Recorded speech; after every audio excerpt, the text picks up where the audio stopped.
हाँ, मैं एन के रामटेके जवाहर नवोदय विद्यालय शेगांव डिस्ट्रिक्ट बुल्ढाना। आज हम कक्षा 12वीं का एक पाठ है बाजार दर्शन, जिनके लेखक जैनेंद्र कुमार है। उनको हम देख लेते हैं। विशेष तौर पर बाजार सबके लिए कितना महत्वपूर्ण है और बाजार की क्या उपयोगिता है, बाजार का उपयोग, बाजार की उपयोगिता और बाजार का दुरुपयोग, इन तीनों मुद्दों पर, तीनों बिंदुओं पर आज हम चर्चा जरूर करेंगे। उसके पहले हम लेखक का परिचय, अल्पसा लेखक का परिचय है उनकी जानकारी देंगे। लेखक का जन्म 1905 ईस्वी अलीगढ़ उत्तर प्रदेश में हुआ था। उनकी प्रमुख रचना है परख है, अनाम स्वामी, सुनीता, त्यागपत्र, कल्याणी, मुक्तिबोध, वातायन, एक रात, दो चिड़िया, फांसी, पाजेब, प्रस्तुत प्रश्न, साहित्य का श्रेय और प्रेम, समय और हम, ये आदि उनकी प्रमुख प्रमुख रचनाएं दी गई है। विशेष इन प्रमुख रचनाओं को अगर हम ध्यान में देखेंगे तो जैनेंद्र कुमार विशेष तौर पर हमारा जो उपन्यास सम्राट कहेंगे, कहानी सम्राट कहेंगे प्रेमचंद, उनके दो पहले वो एक नंबर पर अगर प्रेमचंद जी है तो 2 नंबर पर हम जैनेंद्र कुमार जी को लेखक को मानेंगे, ताकि उनके उपन्यास और उनकी कहानियाँ एक वास्तविकता को दर्शाती हैं। समाज की जो वास्तविक स्थिति है और समाज के लोग किस तरह से जीवन व्यतीत करते हैं, किस तरह से लोगों की मनोदशा है, लोगों की भावना है, लोगों के विचार है और वो लोगों की सोच है, उस सोच को दर्शाने वाला ये कहानी है बाजार दर्शन। और उनका पूरा साहित्य उसी लोगों की सोच पर और लोगों की विचारधारा पर टिकी हुई है। लोगों की क्या विचारधारा है, जैसे प्रेमचंद का पूरा साहित्य लोगों के द्वारा, लोगों की विचारधारा पर, उनकी रहन सहन है, उनकी विचारधारा है, रहन सहन और विचारधारा उनके ऊपर निर्भर है, लिखित है। उसी तरह से प्रेमचंद का, जैनेंद्र कुमार जी का साहित्य भी उसी आधार पर समाज के सामने एक आईने के तौर पर प्रस्तुत किया गया। और कई बार कहा जाता है साहित्य समाज का दर्पण होता है। लेखक ने भी समाज के उस विचारधारा को, उस लोगों को अपने साहित्य में स्थान देने की कोशिश की है। उनको क्या क्या पुरस्कार मिले हैं, उस पुरस्कार के बारे में चर्चा करते हैं। साहित्य अकादमी पुरस्कार दिया गया है, उत्तर प्रदेश हिंदी संस्थान का भारत भारती पुरस्कार दिया गया है और भारत सरकार के द्वारा पद्म भूषण इस पुरस्कार से भी सम्मानित किया गया। उनका निधन 1990 ईस्वी में हो गया था। अभी पाठ के जो विशिष्ट उद्देश्य है, मुख्य उद्देश्य है, उस मुख्य उद्देश्य के बारे में जानकारी देंगे। देखो बाजार में किस तरह लोगों की चित्र में दिया गया, बाजार में कितने लोगों की भीड़ है, लोग किस तरह से बाजार खरीद कर अपने बंडल बनाकर अपने सिर पर ढोकर जा रहे हैं। ये भीड़, एक भीड़ों का अगर स्थान कहेंगे तो बाजार है। बाजार में भीड़ न हो उसे बाजार हम नहीं कर पाते हैं। और वर्तमान समय में बाजार की स्थिति की जानकारी देना है, बाजार का बाजारोपन की जानकारी देना है, बाजार के जादू से बचने का सख्त उपाय बतलाना है, खाली मन और बंद मन का अंतर स्पष्ट करना है, पैसे की व्यंग्य शक्ति की वास्तविकता की जानकारी देना है।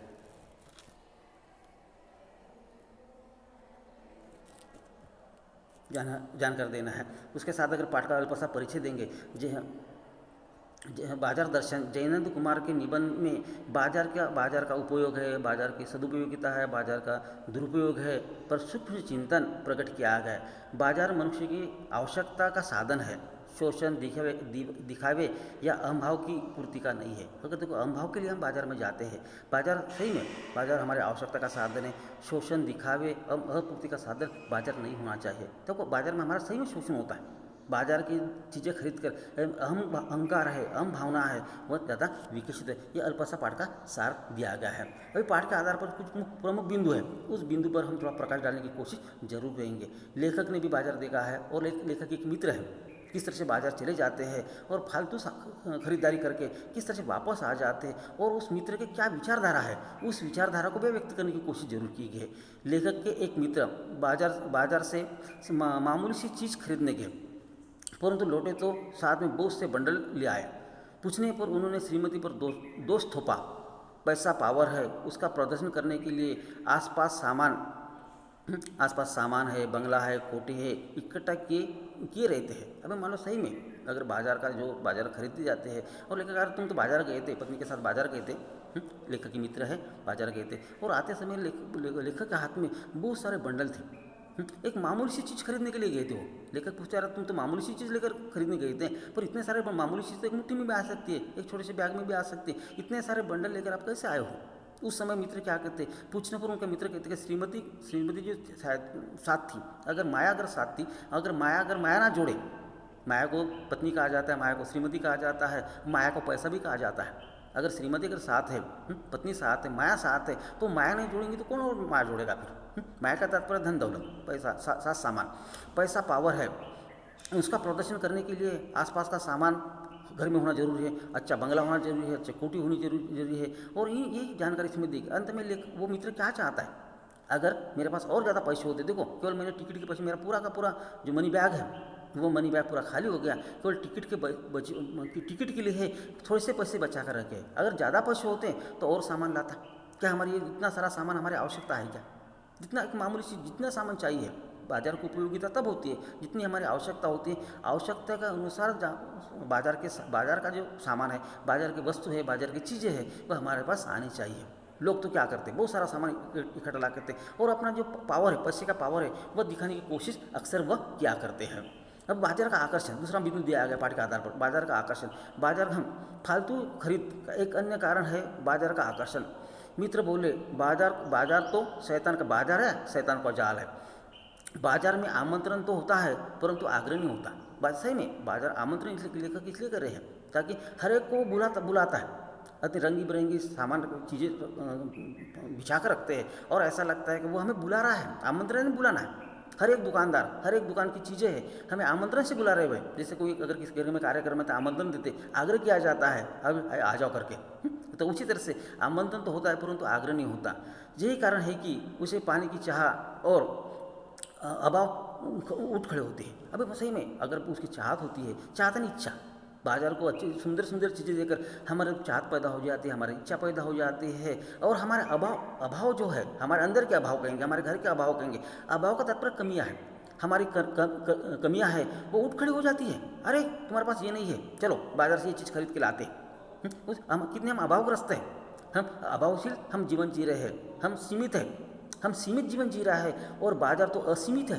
बाजार सही में बाजार असीमित है। बाजार का हर एक दुकान अलग अलग प्रकार की, कपड़े की दुकान है, किराने की दुकान है, ये भौतिक चीज़ों की सामान है, इलेक्ट्रॉनिक सामान है, रेडियो है, मोबाइल है, फ्रिज है, कई सब प्रकार के सामान है, सोने चांदी की दुकान है, कपड़े की दुकानें हैं, कई प्रकार के मिठाई की दुकानें हैं। हर एक दुकान को देखकर हमारे अंदर चाह पैदा हो जाती, इच्छा पैदा हो जाती खरीदने की। लेकिन हम कितने अभाव में हैं, हमारा अभाव खड़ा हो उठता है। अरे भाई मेरे पास ये सामान नहीं है। सोने चांदी की दुकान है, कपड़े की दुकान है, कपड़े की दुकान के सामने रंगी बिरंगी कपड़े, रंगी बिरंगी बड़े बड़े अच्छे पुतले के ऊपर पहराव परिधान वस्त्र पहनकर रखे जाते हैं और उनको देखकर हमें भी लगता है कि ऐसे वस्त्र ऐसे सामान हमारे पास होने चाहिए। इन्हीं वजह से हमारा अभाव उस समय किस तरह खड़ा उठता है। अपने को न जाने तो बाजार भले ही पागल बना कर छोड़ देगा। अब अंत में क्या कहते हैं, अगर अपने को न जाने, अगर हम अपने आप को खुद न जाने तो बाजार हमें क्या कर देगा, पागल कर देगा। और अंत में इसे में बाजार एक जादू है और किस तरह से हमारे ऊपर हावी हो जाता है, इसका वर्णन ये दो बिंदु की सहायता से लेखक ने करने की कोशिश की। अब लेखक के दूसरे मित्र भी बाजार चले जाते हैं, लेकिन दोपहर जाते हैं, दूसरे मित्र को भी लेकर पूछते हैं, भाई कहाँ जा रहे हो? दूसरा मित्र कहते हैं बाजार जा रहा हूँ, कुछ थोड़ा सामान लाना है, मामूली सी चीज़ खरीदना है। लेकर दूसरा मित्र बाजार पहुंच जाता है, दोपहर से जाता है, शाम तक घूमता है बाजार में और शाम को बिल्कुल कुछ न खरीदते हुए लौट कर चला आता है, खाली हाथ आ जाता है।